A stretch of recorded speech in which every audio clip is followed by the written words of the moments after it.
My name's Steve McAlpine. I work a few different gigs. Providence Church in Midland, which I planted.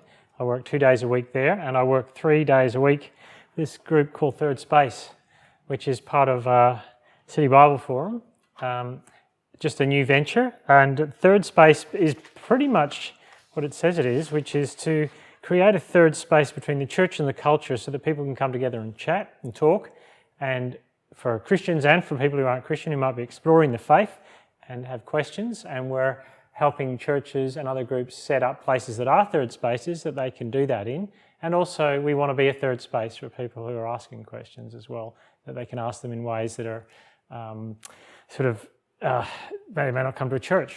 They may never darken the door of a church, but they might want to ask questions. So we've got speaking, podcasting, writing, blogging, things like that.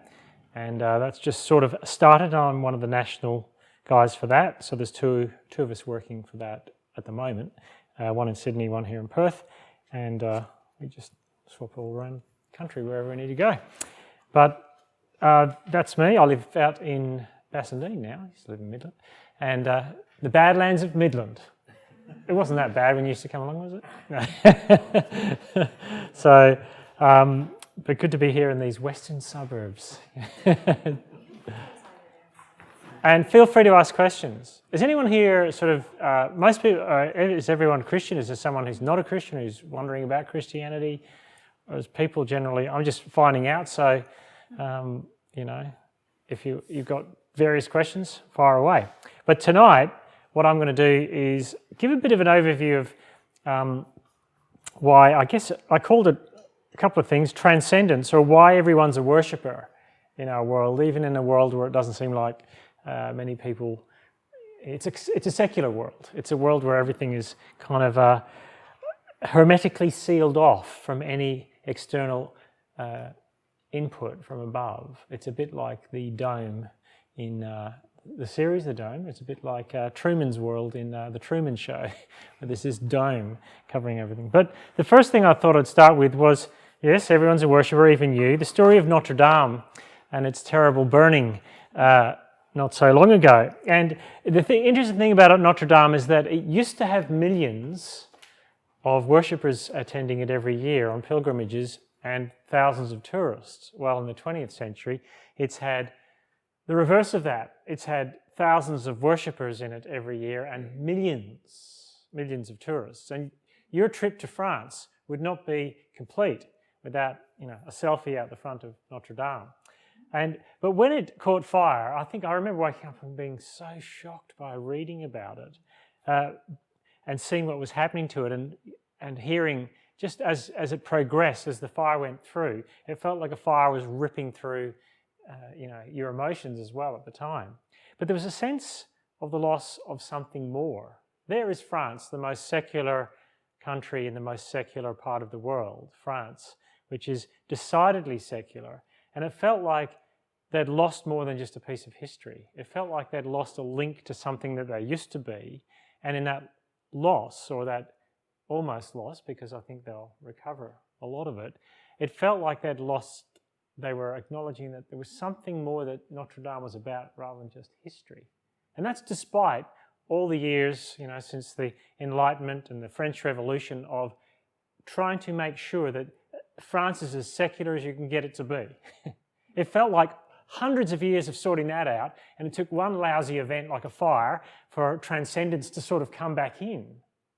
You think, wow, that's really interesting, isn't it? That all that suppression of transcendence, boom, one lousy spark, and it blew the thing wide open again. And what you got was people praying, coming out of the streets to pray in France, in front of Notre Dame, the country where the separation of church and state, religion and secular is so wide, so strong. Yet there were people, this is a picture of them, kneeling and praying in front of Notre Dame. Now, that didn't change the culture. It's not like just after the fire, all the politicians and President Macron was going, yes, we really should bring prayer back into Parliament, see how that goes. It's not like that happened. But somehow there was a glimpse that in France there's something more going on. If you notice the picture there, what does that look like? What do you notice about that picture? Young people, bingo.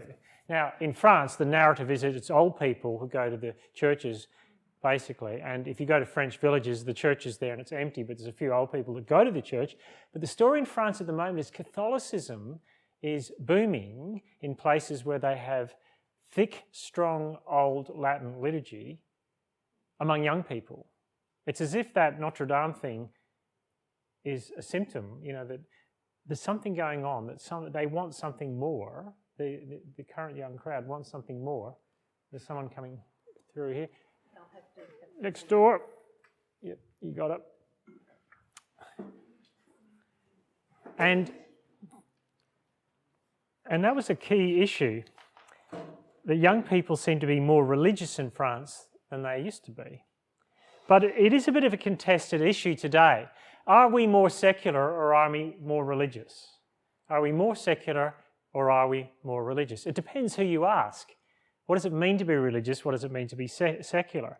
When I want to use the term secular, I'm using it in the sense of understanding our culture as if this is all there is. Even if there is an opinion about God or something, it's, as I said before, sealed off from fact. It might be opinion, but it has no bearing or no weight in the contest of ideas in the marketplace, in the public square, in the law, in the legal chambers, in the courthouse, in the parliament.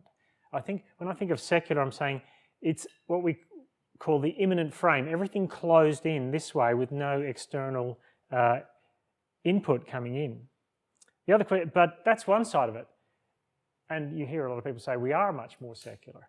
But on the other hand, what's the biggest question? What was the question in the week leading up to the election? Who is going to hell? Remember that? The Prime Minister and the opposition leader arguing about which person out of anyone will end up in hell. And Bill Shorten asking, putting the Prime Minister on the spot, do you think that, gay people in this instance are going to hell? I think, how did we ever... That seems a very religious question for a very secular setting. Turns out the opposition leader was the one going to hell because it was a disaster, it wasn't? But are we more religious? Is there a sense that we've got a more transcendent view of the world? Because as I read the papers, I hear secular, secular, secular, everything's going pear-shaped because it's secular. And then I read the other side of the media that says fundamentalist religion's on the rise again. And you think, what is going on in our culture? Yet even the way we frame things tells us that something has changed. Because in our culture, we just take it for granted that there's a possibility that you could be a religious person or you could be a secular person who doesn't believe in God. You could be a person who believes in a transcendent worldview, or you could be a person who believes in a secular worldview, and you could find evidence within the same culture that that is true. Okay? It's a contested space. That is a first in history over the last maybe 100 years. 150 years. It's a first in history, and it's still not the case across most of the world in the present. A friend of mine goes every year to work in a university. He's a psychiatrist, work in a university in Nigeria, and he goes to this Catholic university, and you're driving down the road in Nigeria, and where he's going, and it's praise the Lord, automotive mechanics, and hallelujah hairdressers and things like that. I didn't want to know hallelujah hairdresser, wouldn't I? But anyway, and this is astonishing.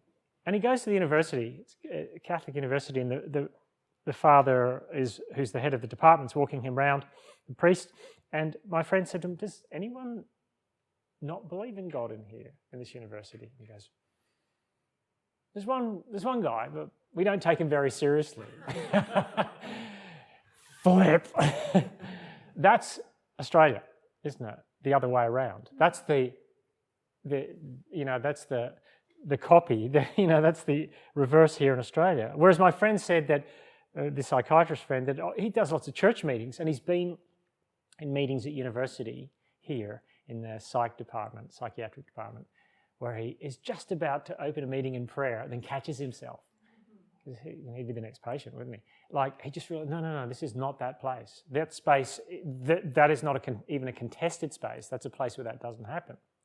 But if you want to take it down from the cultural, sociological question, you can imagine you can imagine the non-Christian or the Christian version of yourself, I think, in a way that we would not have been able to do that hundreds of years ago. Can you, if you're a Christian here today, go, yeah, I can imagine what the non-Christian version of myself would be like. If I sort of walked away and decided to be secular, I can imagine I actually have an identical twin brother who's an atheist, okay? So I can imagine what my secular self, that looks fantastic, you know.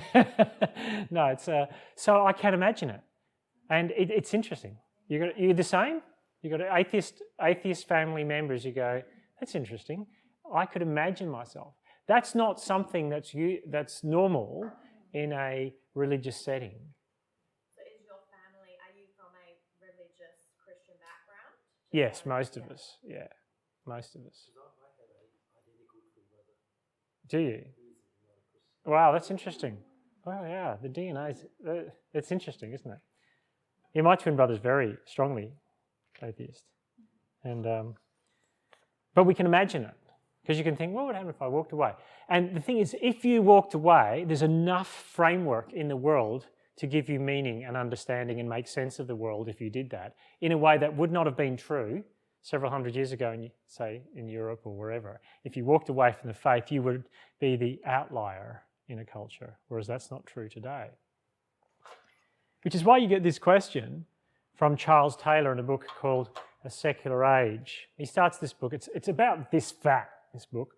It's massive. It's a great book to read, better book to sort of prop up the table with for a while and then take it out every now and then read it because it's a pretty deep book. But he looks at, his main question is, how do we create the system of belief that allows us to think that secularism is the norm? How do we put that together? What does it feel like to live in that kind of setting? And he begins the book this way. And he wrote it when he was 79, and he's Canadian, so he's not from the US, he's Canadian.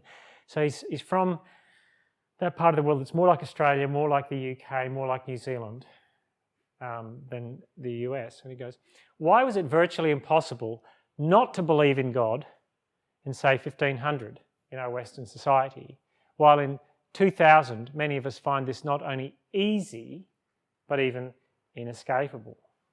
It seems like it's the default option. If you've got a switch on your back when you're born, it's clicked onto secular. And somehow the right conditions have to happen for that to, get clicked onto religious. But we're all born with the default, the factory setting of secular.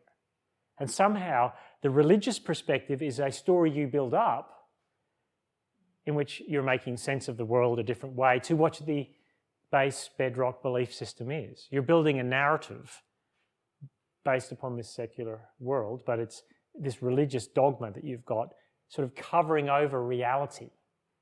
That's what it feels like to be a believer, a faith person in this kind of setting. And this book deals with the conditions of belief. Why is it easier? Why is it almost like inescapable to not believe today? That the default is, the factory setting is non-believer, that there needs to be flicked. And there's always the possibility that it could happen. And he explains that aspect in this book. But what he says is very interesting. He says that the secular story pitches itself as what he calls a subtraction story. Secularism comes into the setting we're in, and the religious setting. It says, yeah. We used to be religious. We used to think there was something above us. We used to think that there was a God or whatever there is, and you've read the New Atheists. But somehow over the years, we've become a little bit more enlightened, and we've stripped off those thoughts and those ideas of dogmas. And basically, as you keep doing that and you become braver and braver and braver, and you push away dogma and you push away religion, and you come down to this bedrock reality, which we all know is down there somewhere, and we just try to clear the ground to get down to there. And the really brave, sort of searching person reaches that. Now, you may have met Christians who've decided to walk away from the faith, and one of the key issues that you hear all the time is they've come back to reality a bit more. They're striking out. They're in that brave spot where they don't need that anymore to hold them up. But Charles Taylor says that itself, that secular subtraction story, is a story. It's actually not it's not taking things back to bedrock level. It's actually built upon a whole premise of how the world's put together. It's a story itself. It's a salvation story for many people. You might have seen that, you may not know who he is, Josh Harris, who was a Christian, who wrote a lot of, million best-selling book on Christians and dating many years ago, has taken a step slowly and away from being a Christian to the point where he's going, I'm not a Christian anymore. I don't believe in anything.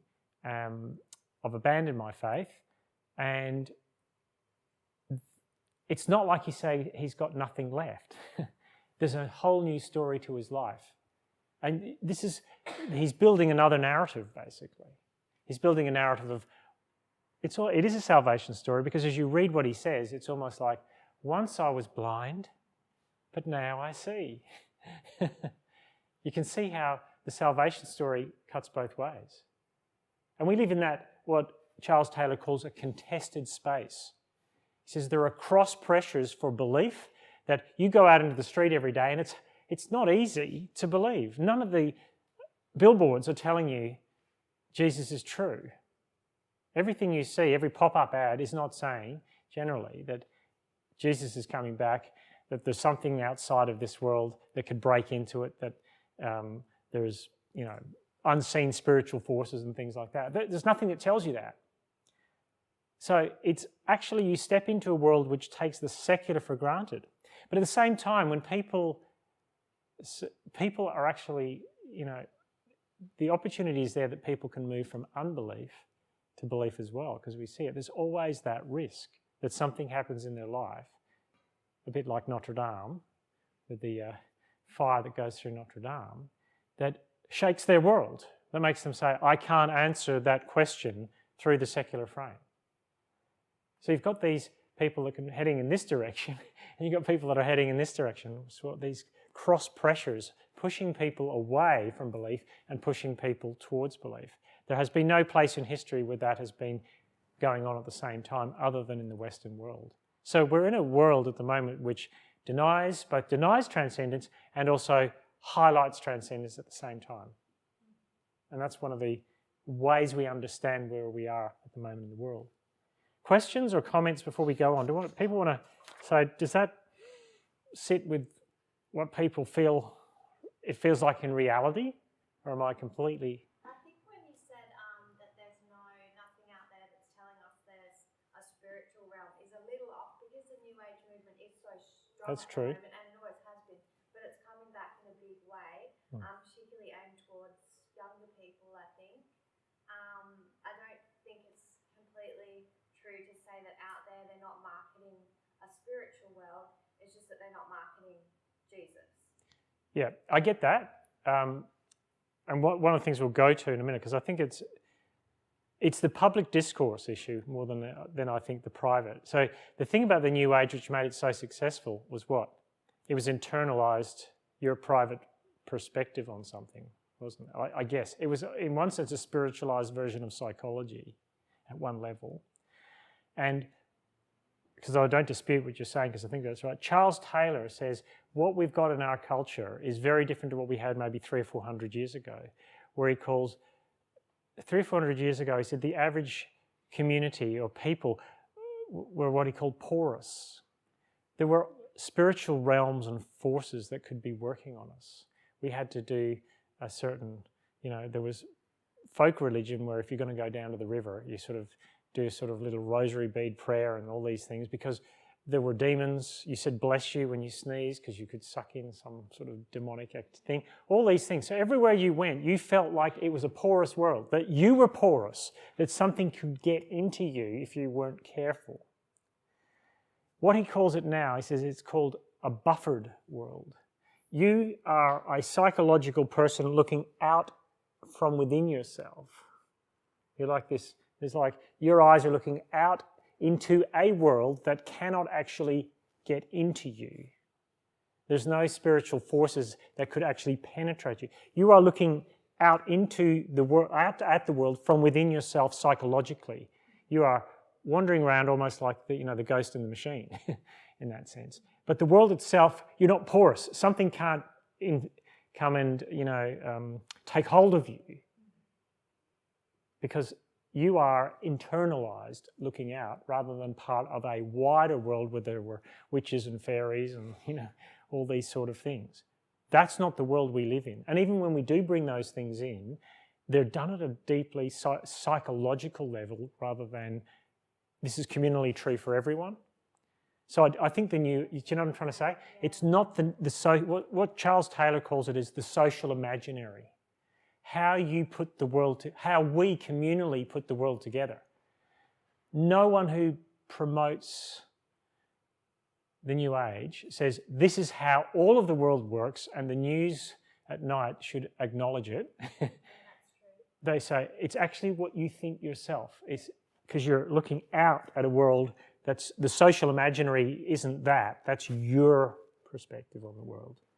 So it doesn't have to correspond to reality.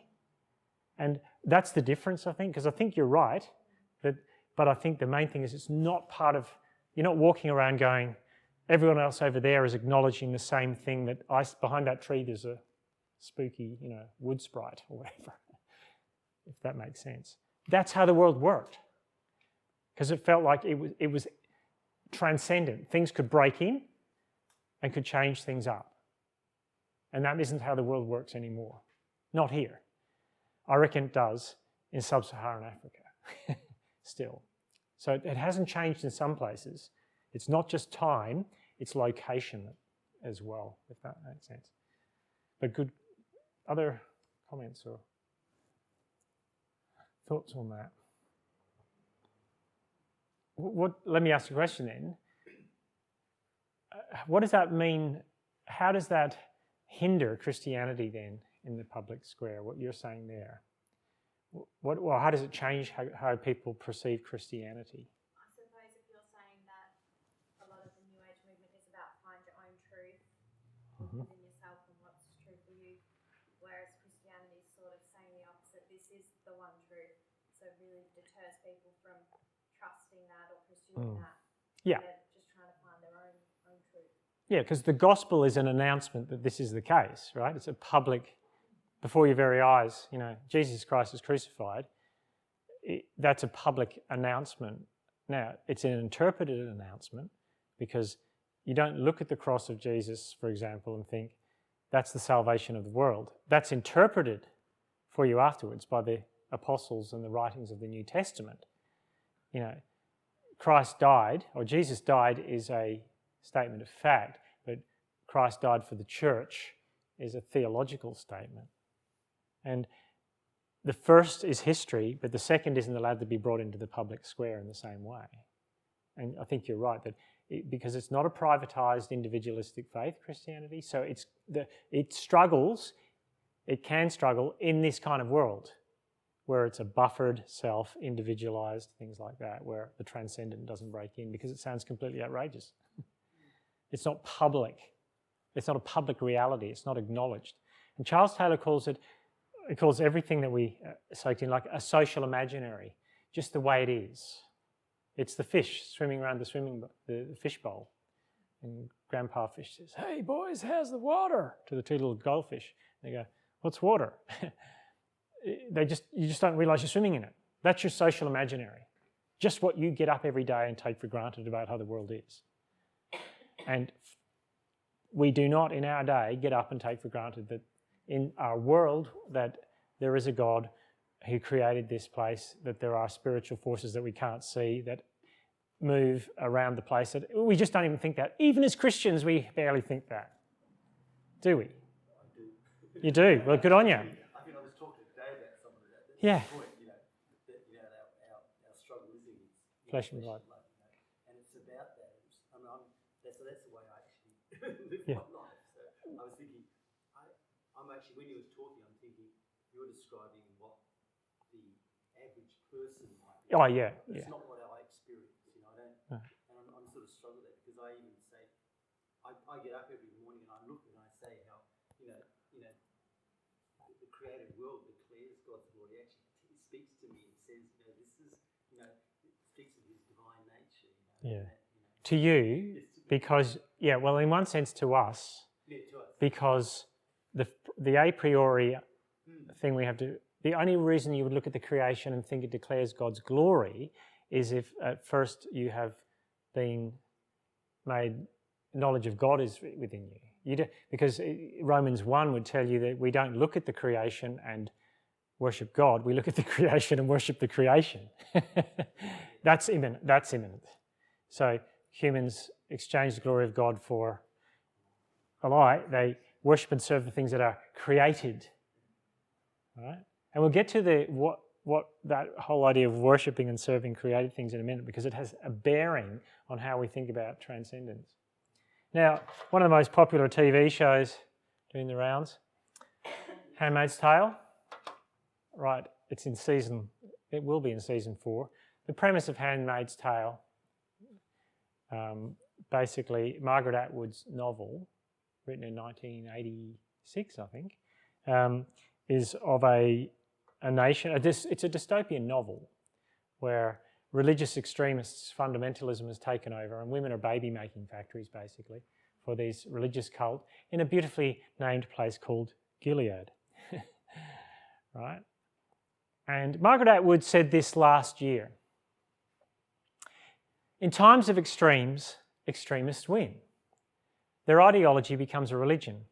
Anyone who doesn't puppet their view is seen as an apostate, a heretic, or a traitor, and moderates in the middle are annihilated.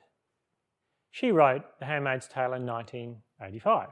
This series has launched 1,000 articles about how fundamentalist Christianity is on the rise and about to sweep across the Western world. She said those words about secularism, about a secular... 2 different articles in the Guardian newspaper. One article was lamenting the rise of religious fundamentalism and had a list of the countries where this is going to be increasingly problematic for women. And we know that's already true in many settings, but it was saying that America is one of them and it's going to be Christian fundamentalism. But in the same newspaper, not on the same day, in The Guardian, there was an article on Margaret Atwood, who was being taken to task on social media for calling for due process in the hashtag #MeToo movement and saying, let's ensure that we do law, that we don't do public lynchings. You go, wow, the language that she uses to describe what she's experiencing is very similar, isn't it? It's not like there's any difference between the language. It feels like we're talking about 2 religious expressions here, a transcendent religious issue and a secular religious issue. Because what you get in secularism, I think, is that it takes the language and the forms of transcendent religion and uses them, categories. Secularism has its own saints and sinners. It has its own priests, high priests of the movement. It has all of the categories of shame and guilt and all those things, heaven and hell, even if they're not literal. And Margaret Atwood said, in times of extremes, extremists win. The great irony of that series is that it isn't actually going to probably be that representative of what happens in America, that fundamentalist Christianity is going to sort of sweep over the nation. I think those days are probably long gone. She says their ideology becomes a religion. And that's really interesting why that's happened. Very interesting. Now, Philip Reif was a sociologist who talked about the movement between what he calls first culture, second culture, and third culture through this epoch of history. And he said first cultures were tribal, pagan, sort of idol-worshipping cultures that had no interest in you converting you to their religion. They were locked in to their tribes and their identities, and your own other gods were over here. And the way you defeated another god was go out and battle and defeat them. But the Romans, for example, weren't all that interested in you converting to the Roman pantheon. As long as you put a pinch of incense on the altar to Caesar and you kept the peace, you could worship the idols how you liked. Everything was very tribal, and it was a taboo culture. Here are the taboos, here's the things you can do, don't cross those lines. Philip Reif says that second culture came in and just sort of challenged all of that. Second culture is what he would call Judeo-Christian culture. especially Judeo-Christian culture, and particularly Christianity when it came into the pagan world in the first century. Because even Jewish culture at the time was very distinct and very clear, but it wasn't trying to, if you wanted to become a Jew, you could come and go through the process, and eventually you could become a God-fearer and join the synagogue and keep the food laws. And if you really wanted to go the full hog and you were a male, you could get circumcised. You can see why it wasn't sort of spreading like wildfire among the male population aged above, 3 months. And but what Christianity did was it was deeply evangelistic. It also crossed boundaries of tribe, and it had a very strong goal to push the message out, and a very strong way of doing that in community. And it was more a guilt-shame culture, the sin dealt with, things like that, rather than taboo culture. But it swept the Roman world. It just swept, it was crazy the way it went. One of the things we've said today is that we're going back to pagan days. Christianity's falling off the radar. It's going to be more like pagan Rome. Philip Reeve says no, it's not going to be like pagan Rome. Third culture is something different. It's post-second culture, but it takes the categories of second culture and infills them with its own story. Okay? It's got its list of saints and sinners, and it's extremely evangelistic. Third culture, post-Christian culture, is hostile to second culture. First culture was kind of disinterested and a bit suspicious of it, but he said third culture sets itself up as a rival to second culture and sees second culture as incompatible with third culture. So I guess if I want to give you an example, the example I give is the idea of where the future is headed. Where's history headed? And I think of Ros Ward from Safe Schools Coalition, who's the sort of the Marxist lady who at La Trobe University rolling out the gender identity program in schools as they were trying to do. And she said, I will never give up fighting for a more joyous and just future. There's a utopia out there, and we're heading in that direction. That's not pagan culture thinking. Pagans didn't see the world that way. They saw it cyclical. They saw the gods up there, history down here. But she's saying there's a point where there's this progress that's going to keep going like that. That's a Christian understanding of history. That as the gospel spreads, things are going to change on the planet. And God is going to do something at the end of the age. It's almost like third culture is the kingdom without the king. It's got all the categories and languages of second culture, but it's deeply hostile to second culture. But it uses, we want justice, we want universal human rights. Those are actually categories of Christianity. So when Ros Ward says, I want to keep fighting for a fair and more just future, there are words. Actually, no, I'll have those, she's saying. So third culture is hostile to second culture, but takes the categories. Like I kind of would describe it like it's living on land it isn't paying rent for. It's using all our categories. And there's a salvation story to it. It's the progressive salvation story. And here's the arc of history, bends towards justice. You go, no, it doesn't. How can you prove that? There's no way of looking at the way the culture is and say it's bending towards justice. Unless, of course, you've got a bigger narrative over the top of that. We believe it's bending towards justice because one day the king will come back and establish his kingdom. But that language is being taken and used by third culture. And it's almost transcendent at that level. Do you see how that works? That's why I think evangelism by Christians in third culture is much more difficult, because you're not pitting the gospel against nothing or the gospel against filthy old paganism where it was all power and whoever was in power controlled everything. You're pitching it in a setting where it's post-Christian and they've got all the goodies of Christianity, but they're using it for a different story. That's what makes it hard, because you can't come and say, well, we've got a great news story for you. You go, yeah, I've seen the last 50 years. I don't like your news story. Look, in America, for example, it was segregation. It was, the way homosexuals have been treated throughout the last 50 years. All those things. That's part of your story. We don't want that story. We're not going back there. We've got a better story. So it's pitching another gospel. I think that's the hardest thing to deal with when you're engaging with people on a front as far as Christianity is concerned, because we're not coming in with something to people who've got no gospel to tell us. I'm going to throw that open to see what you think or what you would say to that. Check my time. Any thoughts?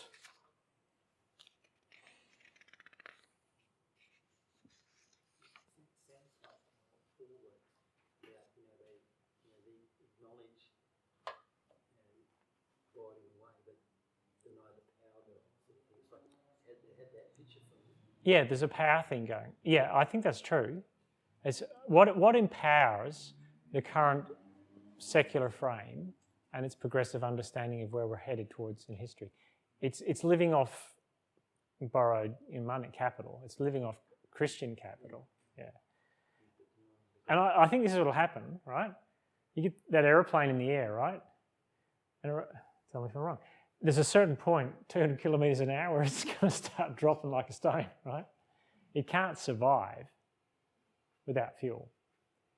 And if it doesn't have something more than that it's borrowed, it's going to start to do that. So I would say to people, the most pagan, Wiccan, white witch who lived in Australia, who was against Christianity, who ended up in a time machine and went back to first century Rome, would come back shaking, realising just how Christian she was. Because the Christian frame has infected everyone and everything. We just assume it. The idea of consent in relationships, sexual, was not there in first century Rome. It was power. That's a Christian idea about sexuality. All of these idea of universal human rights, they're not universal for a start. They come from a Christian framework of humans made in the image of God.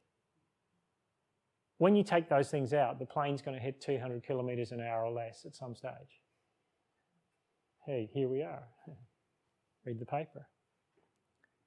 But the story of the non-transcendent story doesn't quite pitch it that way. It pitches itself as a good news story that's heading in a good direction. Which is why you get this, right? Lead up to the 2016 census in Australia, 900,000 more people than last census ticked not religious or no religion on the census. Now, I think this is a brilliant piece of advertising. Let me take two words out and see the difference. Right? Slogan, story. Slogan, not religious, story. Make America great. Slogan, make America great again. Story. This is a story, just as make America great again. There was a time, when America was great. And we could make America great again. You see how it pitches itself? So who is not religious anymore pitching it to people? It's pitching it to people as a story that we are not those people anymore. We've moved on from that. See, the 900,000 extra people that ticked no religion on the census, they weren't in our churches the year before, serving Jesus, loving, singing, giving and tithing and making sure the building program was going, and then they just went doink, getting rid of that and junking it. It was Mavis and Colin on census night, and Colin's singing out while Mavis is watching, some home renovation show. Hey Mavis, what religion were we? And she goes, oh, Anglican, okay. They tick no religion. They're the people that tick no religion next time. They already aren't. But now they go anymore.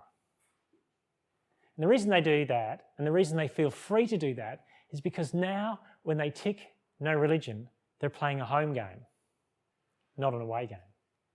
Do you know the difference between playing an away game and playing a home game? Do you know the difference between being a crowd playing a home, going to a... Have you ever been to a Premier League football match where you go to the other person's home ground and you go to the pub near the other team's home ground and you sit and you quietly drink your beer and you're not, on the tables. You're just quietly doing that and you get shepherded in by the police to your little locale and you mind your P's and Q's because it's an away game for you, not a home game.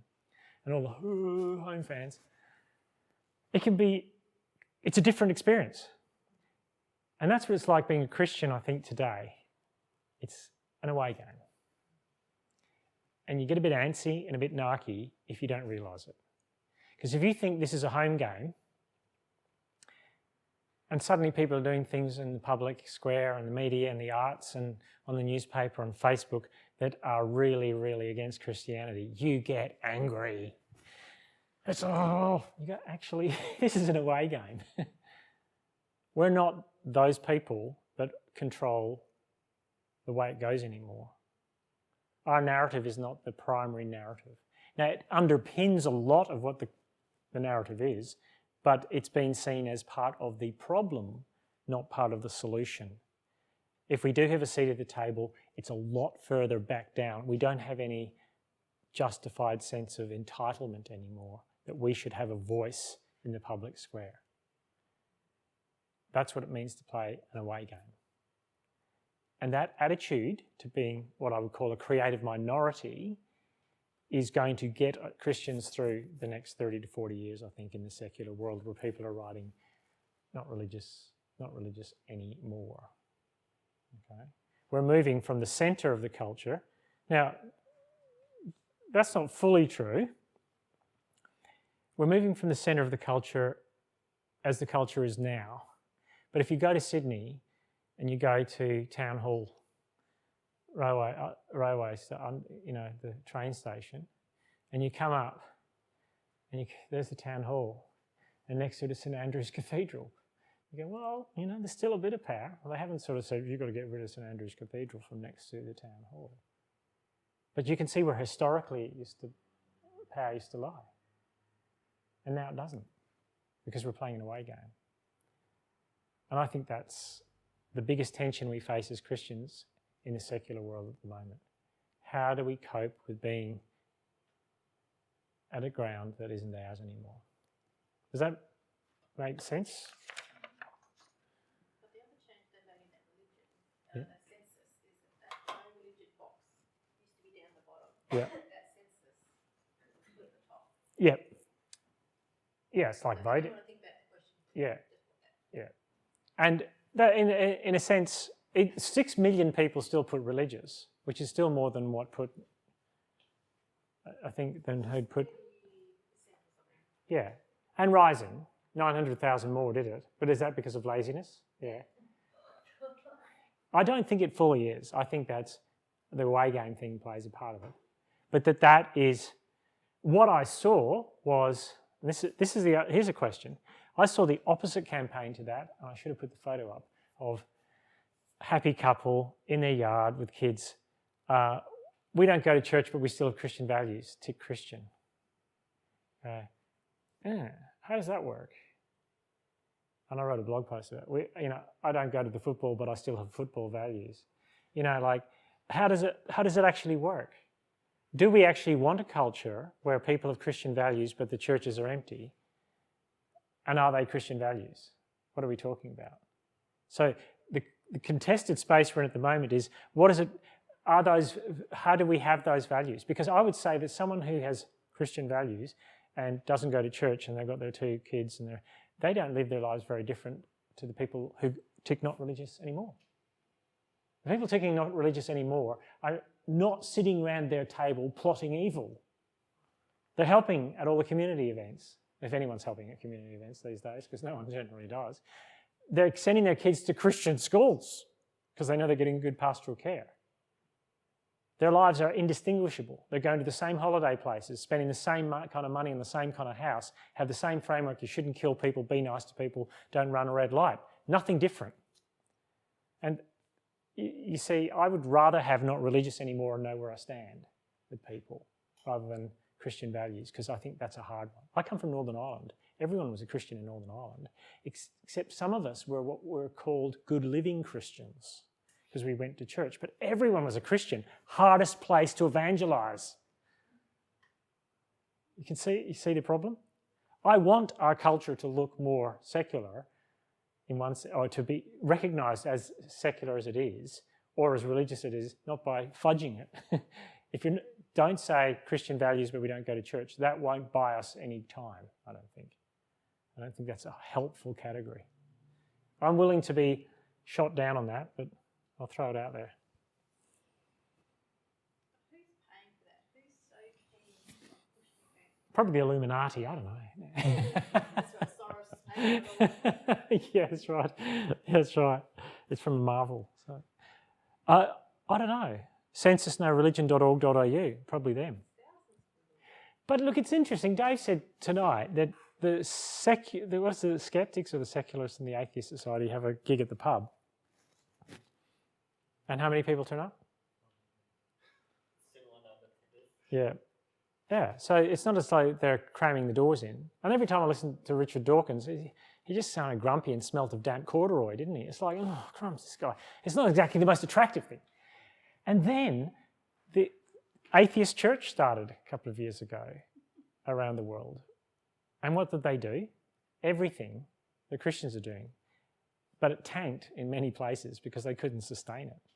And as someone sociologist said, if you're getting people together to define themselves by what they're not, that's a very poor reason to get people together. But it turns out, you hear all the time, they love Jesus but not the church. It's actually not true. They actually loved the church but they didn't love Jesus.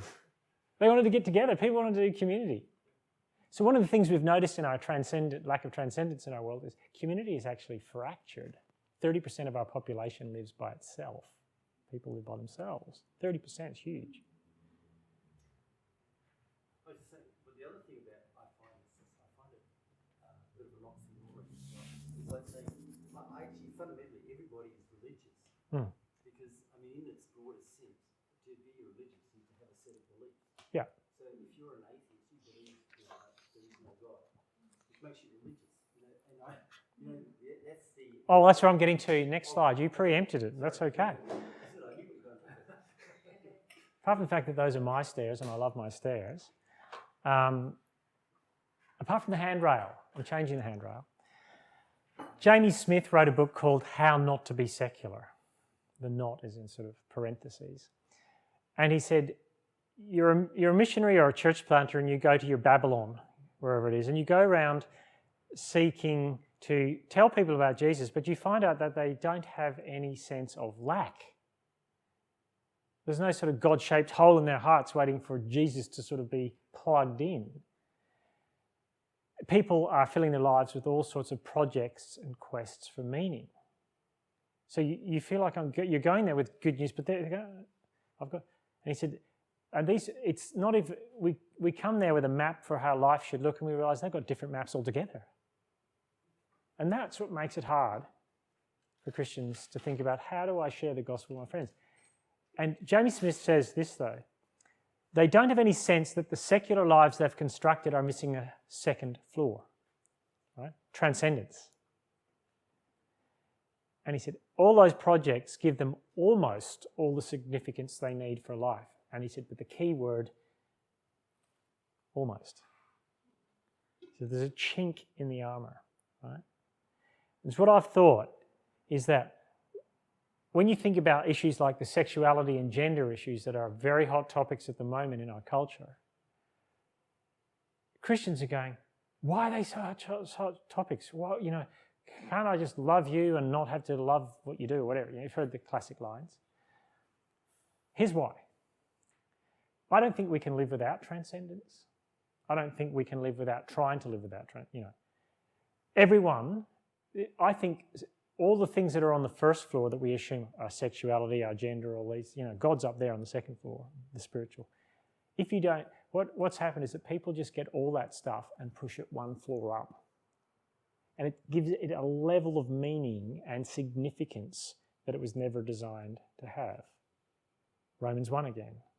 They worship and serve the created thing rather than the creator. So there is a second floor. They just gather all the stuff on the first floor and go, that furniture belongs up there. Now, if you've ever moved your furniture one floor up, that couch feels a bit out of place up here. I know which couches in my house we're supposed to be, first floor and second floor.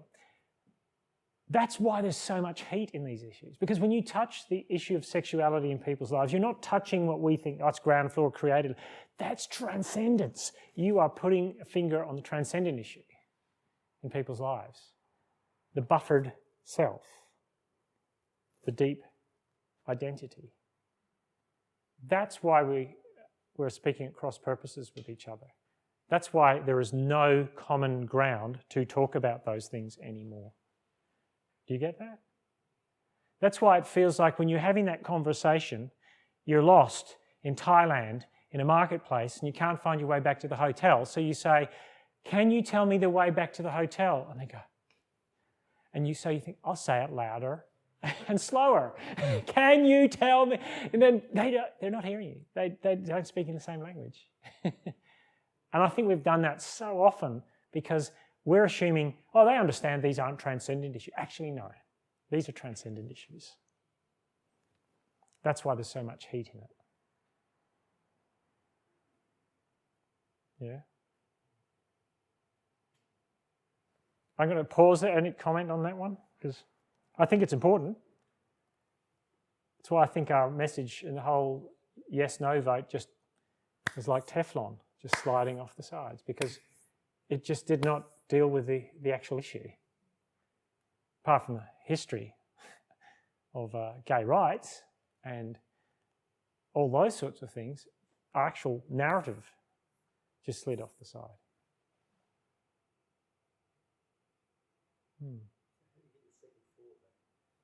How do we get the second floor back? That's interesting. Now, C.S. Lewis writes in an essay that, and this is, you think about it, he wrote this in the 50s, that the culture will be like you come to this paddock with trees in it and grass, and you think, this is virgin territory. And then you look through and there's a bit of rubble there. Oh, there's an old broken doll and a saucepan and a door from an old house. And you go, the new culture will grow up over the top, but it will have all these artifacts of Christianity hidden throughout it. It's not like that pagan culture where it didn't have anything.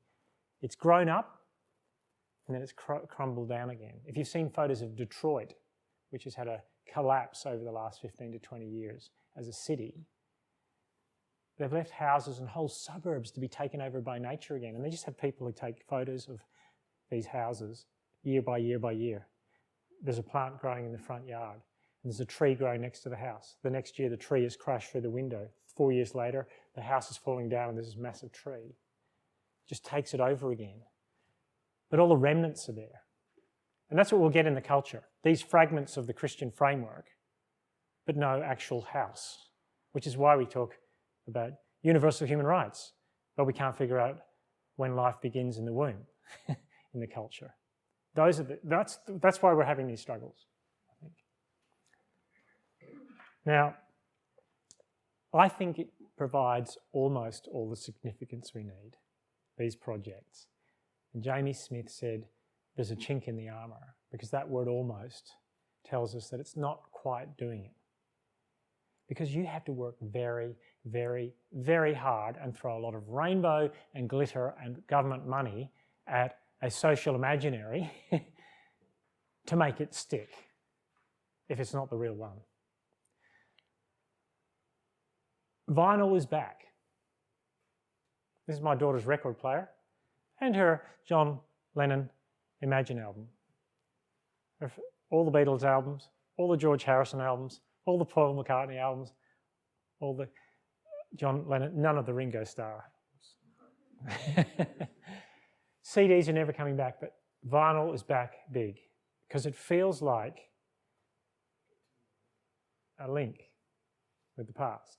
When my daughter put on the first Beatles album on that record player, and she's just turned 18, she said, I felt like an 18-year-old girl coming home in 1963 with an album, putting it on, and the needle goes down, and I hear the crackle, and the first song comes on the first Beatles album. In the age of digital download, record stores are exploding. Right? John Lennon's Imagine. Imagine there's no what? Heaven. No transcendent. What's the next line? What does he say? It's easy. It's not. It's really, really hard. You have to throw a lot of time and effort to imagine that these things don't exist. And 30 years after that song, all it takes is a fire to go through Notre Dame, and all that social imaginary starts to cave in a little bit again. It's not easy if you try. It's really hard, and you have to keep pumping out a social imaginary that doesn't acknowledge transcendence in order for that to stand up. Because everywhere I meet people and see people, things, and hear things, I hear people going, there's got to be something more. These things are providing almost all the significance I need, but not quite enough. There must be something more. The social imaginary in the West is under strain. Do I need to tell you that, given the fracturing in politics and things like that? Huge. Massive. It's not easy if you try. Now, back to France. Geoffrey Lejeune is a conservative Catholic journalist in France, and he was speaking, that's him on this side. Does this have, it does, there you go. That's true. And this is Michael Houellebecq, right? Michael Houellebecq is the enfant terrible. I don't know what the French for enfant terrible is, but anyway. He's the enfant terrible of French novel writing and essay writing. Hard atheist, graphically sexual novels full of nihilism and despair.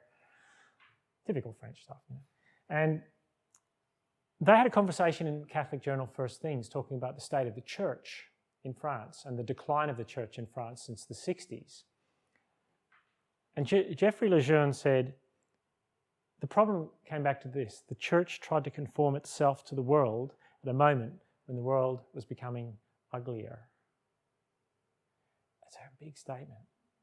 Now, he meant that initially because of the Vatican II, which junked the Latin Mass and all the rituals and things like that, and tried to modernise it with guitars and, everything. And he said, the church needed to be completely different to the world. It needed to offer something that was transcendent to a world that was becoming ugly. It needed to offer something beautiful. That's what he says. And he makes the point that where the church is booming again in France, it's gone back to the old forms. It's gone back to vinyl. Because people want something tangible and that seems more than what they can get from what the world will offer them. Big statement. The church tried to conform itself to the world at a moment when the world was becoming uglier. He was meaning aesthetics, but I think there's something deeper than that. Now, Houellebecq, intriguing man. Remember the Charlie Hebdo massacre? The French newspaper magazine with 13, 4 years ago? 13 journalists and staff killed by Muslim extremists. He was on the front cover of that day. His book that was being published that day was called Submission, about the takeover of the French presidency by the Muslim Brotherhood. And Charlie Hebdo were mocking him on the day it went out. And as it was published, his book was published, their magazine cover came out, and 13 of them were slaughtered by Muslim extremists on the day. He can see, he's a futurist. He's watching what's happening in the world. In the same article, he talks about how when he was young, he ended up at a Pentecostal French church. And he says, the memories I have of this are strange. I almost doubt I have lived these moments. And he describes an experience of going into a Pentecostal church where everyone was singing, some speaking in tongues, waving hands, loving. He said it wasn't like a cult. And then when we came to pass the peace, it wasn't like the Catholic Church almost can't bear to shake your hand. It was hugging and caring for each other. And then we shared a love feast together of a meal. And then he says, the memories I have of this are strange. I almost doubt I've lived these moments. He felt like something transcendent happened to him at that time. Yet it sort of withdrew as he got older and, crossed the earth. He's a reprobate, absolute reprobate, a brilliant writer. His next book is out, but it's been translated in French into the English next month. It's called Serotonin. I think he's got a prescient understanding of where the world's at.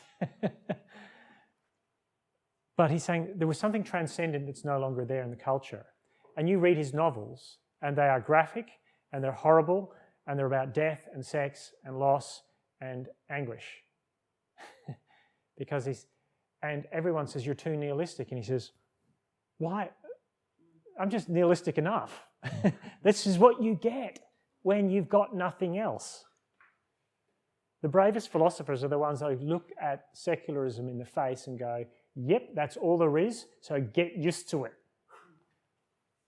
And everyone else is looking for significance projects. And he goes, it's not there.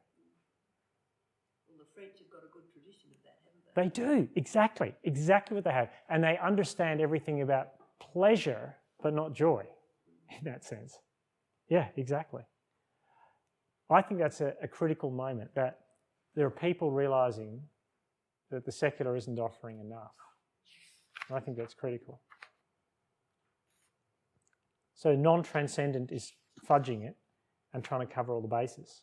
Now we're on the run-in home, so 15 minutes and we'll be done. Less than 15, I suppose. This is not the first picture that was taken from the moon of the Earth, but it is the most memorable. Right. Fintan O'Toole in the Irish Times recently, on the anniversary of the 50th moon landing, the 50th anniversary of the moon landing, said, they went to the moon, we discovered the Earth. It's the last 50 years that have been really critical if you think about it. Right? The moon landing, out there, reality. Out there are the answers. The great last gasp of the industrial age, in one sense. There's more technology in your iPhone than they had to get you onto the moon. The pocket calculator has more computer power than the mechanics that drove that to the moon. That is incredible, isn't it? A small step for man, giant leap for mankind, right? Woodstock was a month later. They have a bank full of computers with men in cropped hair and ties and one woman in that whole NASA Space Center at the time of the launch. And then you've got Woodstock, barely wearing anything, the age of Aquarius at the same time. 50 years we've tried, it feels like the pinnacle of the Industrial Revolution was the start of the sexual revolution, where the search was on for how can we be the most authentic, buffered self that we can be, which is where the New Age thing came in. They ran parallel tracks. Meaning is out there, and we can discover it, or it can discover us, versus meaning is in here. It was an inner space race that Woodstock generated. You think about the Beatles, 1963, I Want to Hold Your Hand. 1969, Why Don't We Do It in the Road? 7 years between a kind of 1950s rock kind of thing and a seedy 1970s sounding sort of sexualised thing. All that happened in 7 years. Huge sweeping change. The sexual revolution has driven I call it the secular age, much more than anything else has. It's been the primary force because it's about finding who you are, your most authentic self. It's the drive for self-actualization that's at the centre of our secular culture. Mini projects. There is no overarching social imaginary that people are tapping into. You are, the satisfied self is your best hope. And it doesn't matter the source of your satisfaction, as Miroslav Volf says, sex, money, power, fame, religion. It's not the source of satisfaction, but the achievement of it. That's the goal in our culture. That's where we're at. I feel like killing ourselves now, because but that is where I think that's the tension point and the opportunity point in our culture. Because people are feeling that. They went to the moon and we discovered the earth. So we went out that way and then we've just come narrowing back in, and then the earth, and then those people, and then eventually you, who you are, you identify who you are. You find who you most truly are inside. And when you can do that, you have transcended, right? You have shaped who you are going to be. Exhibit A. You know who this man is? Does anyone know who this man is? His name is Bruce Jenner. Do you know who Bruce Jenner is? Bruce Jenner won the gold medal at the 1976 Montreal Olympics for the decathlon. 10 events, the pinnacle of manhood. The decathlon, for me, was the ultimate in what people think of as manhood. Yet Bruce Jenner had an ongoing gender dysphoria problem all his life. Conservative, Christian background, Baptist background, still a conservative, to a great irony, politically very conservative. This is him now. This was in Vice magazine. The moon landing, the fall of the Berlin Wall. Once in every American generation comes a moment that changes the world forever. For millennials, that moment came last night, which was when Bruce Jenner appeared on the cover of Vanity Fair as a woman, Caitlyn Jenner. 40 years, pinnacle of manhood, and the pinnacle of womanhood in one generation. That's where our culture is seeking transcendence. The ability to make yourself to find your own salvation narrative. And notice it, the moon landing out there, I just want you to grasp how almost humorous it is. It's putting the transformation of a man to a woman on par with landing on the moon and the fall of communism. It's gone from out there as far as you could. I would say it's gone from deep space mystery to tyranny, breaking of tyranny. The breaking of mystery, the breaking of tyranny, and the breaking of identity within those 50 years. Bruce Jenner was able to be the pinnacle of manhood and the pinnacle of womanhood in a 40-year gap. That's where our culture's got to. Notice the transcendent language. Comes a moment that changes the world forever. Probably didn't change too many people in sort of Mozambique. And, you know, the average 30-year-old in Mozambique going, gee, it feels something changed last night. You know? Bruce Jenner became a woman. No, they're not thinking that. So it's very American. It's American generation. But that's been defined as the moment that said, we transcend. We transcend. Huge, isn't it? That's the complete victory of the buffered self. The age of authenticity, as Charles Taylor calls it in his book, A Secular Age. The search for the most authentic person you can be. That is massive. And that is why, in a non-transcendent world where there is no second floor, people are gathering all their furniture up and pushing it one floor up because they've removed everything from that floor and they're pushing other things up to replace it. Critical issue. That is why it is hard to have a conversation with someone, because it's a gospel conversation. It's their gospel versus your gospel. It's not your gospel versus their terrible life. They've transcended. Huge. What time are we at? Last one. David Foster Wallace. Anyone know David Foster Wallace? You have heard of him? Cool. He died. He killed himself. Yeah, he did. David Foster Wallace was a great author, writer, essayist in the US. Tortured man, very depressed, dipped in and out of religion. Has a great couple of books. Wrote a great essay on Roger Federer and the pinnacle of tennis. It's unbelievable. It's just unbelievable.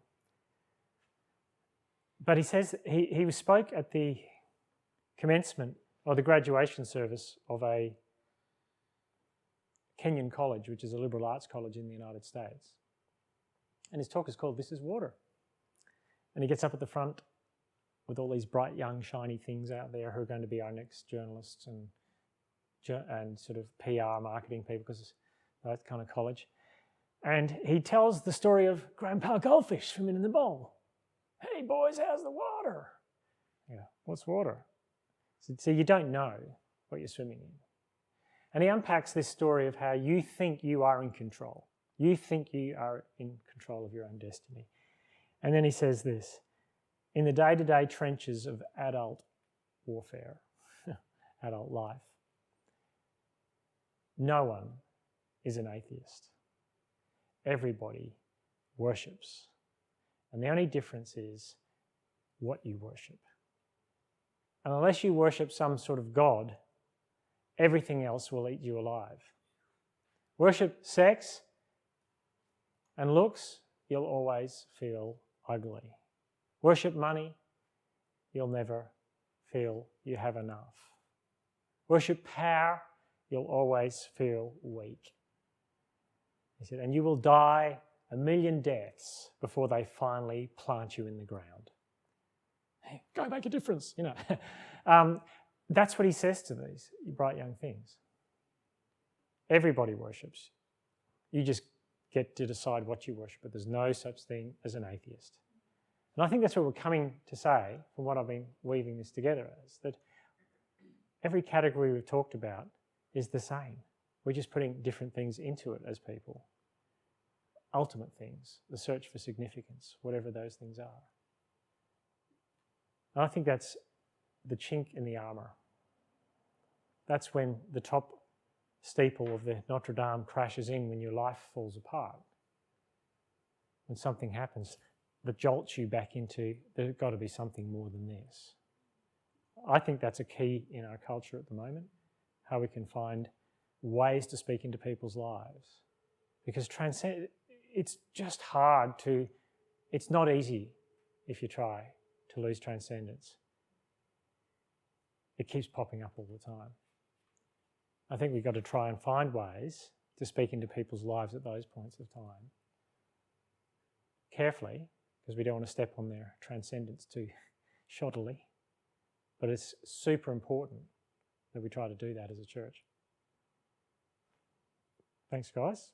And you got any questions, or Dave, what do you want to? You just throw it up to the floor? Yeah.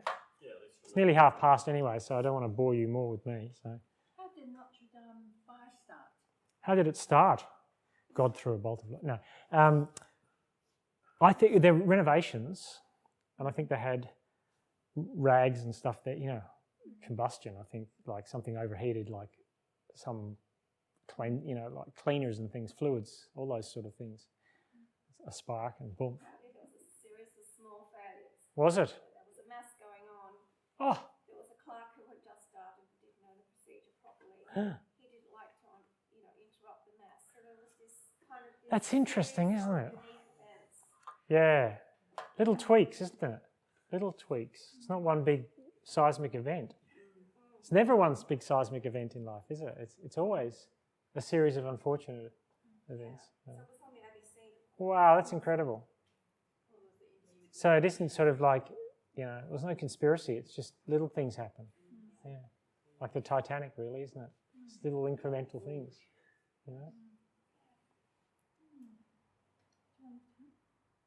Any other questions, comments?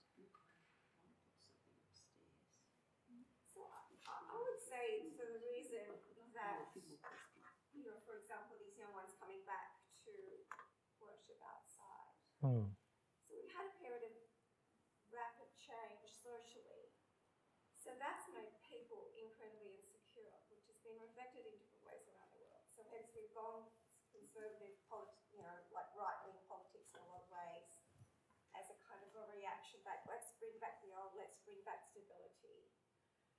So when it looked like in France that something iconic was gone, they were clinging on to some structures that gave them security, stability. So that perhaps is what was represented. But I don't, you talked about Vatican II. I think Vatican II, that change was needed, but it happened too fast. There was too much change. So that's an interesting observation. Yeah. Sort of the timing with what's happened socially has been to much to take on board.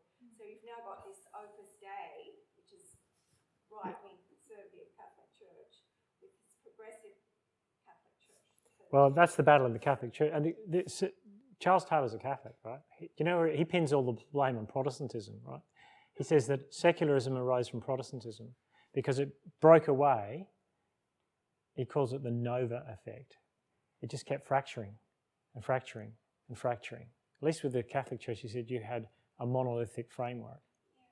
Now it's within that monolithic framework you go complete left to complete right, and liberal framework to quite a strong fundamentalist, almost mystical, hard mystical framework.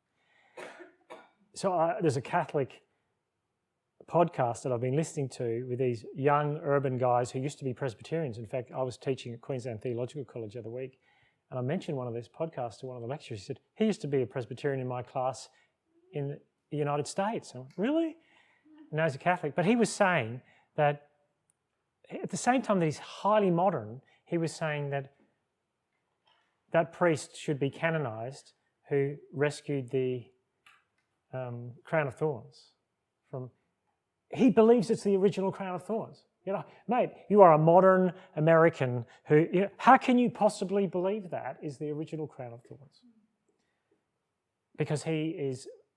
I think the future of Christianity is to be less...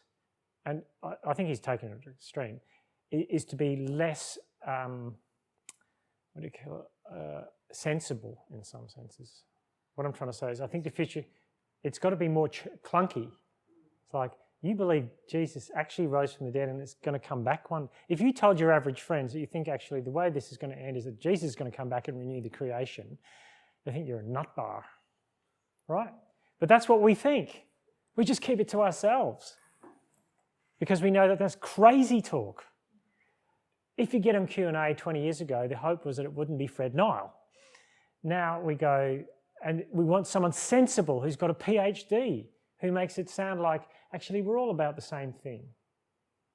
I don't think that's flies. I think what flies now is what Peter Hitchens, Christopher Hitchens' brother, said when he was in Q&A. Everyone was asked, what's your one dangerous idea? Right? There's some brothers that fought all the time over atheism and Christianity, because Peter Hitchens is Christian. What's your one dangerous idea? Abortion on demand, blah, blah, blah, blah. Every progressive agenda came to Peter Hitchens. What's your most dangerous idea? The resurrection of Jesus, because if he didn't rise from the dead, everything else you said matters, but if he did rise from the dead, everything else you said is false. Roll credits. Security, we've got a live one, get him out of here, I think our future is in being more transcendent and more clunky, like, whoa, the world is less sensible, I suppose. I think that's the way to go. That's just my sermon rant there. Yeah. Steve, are you also saying, one question? Yeah, sure. Also basically saying that the way we sort of evangelise the modern man, person, is to really try to recognise, or dialogue and recognise who their God is, basically. Who are they worshipping? Who are they putting as their transcendent? Yeah, and I think that starting with that transcendent question is a good way to do it. It's like everyone worships. Yes. You give your allegiance to something. Yeah. And so basically saying, what's the one thing in your life that's going to make your life a complete wreck? If you fail, I always say that people say, can you be happy without God? Yeah, but you're going to die. So you're going to have to figure that one out. Yeah. I'm just sort of wondering, how do you open a dialogue with a person who sees something other than God as being their hope, I suppose. You know what I mean? Yeah, I think... Rather than saying, hitting it directly. Yeah, I think that's true. What I also think the other one is, I call it being a non-anxious presence. Just being a long, stable, non-anxious person in people's lives or in the workplace. Not being the person, but being the person who's consistent. How do you be a Christian in the workplace? Work well. Be honest. Don't talk back. Have ethics. Be moral. Yeah. Don't gossip. You don't gossip. Yeah. Oh, gossip in the workplace is the worst thing. If you're not the gossip, it's amazing. Yeah. Oh, that's us done. Yeah, all right. Thank you very much Oh, for thank coming you. and speaking Right? with us Yeah. and sharing.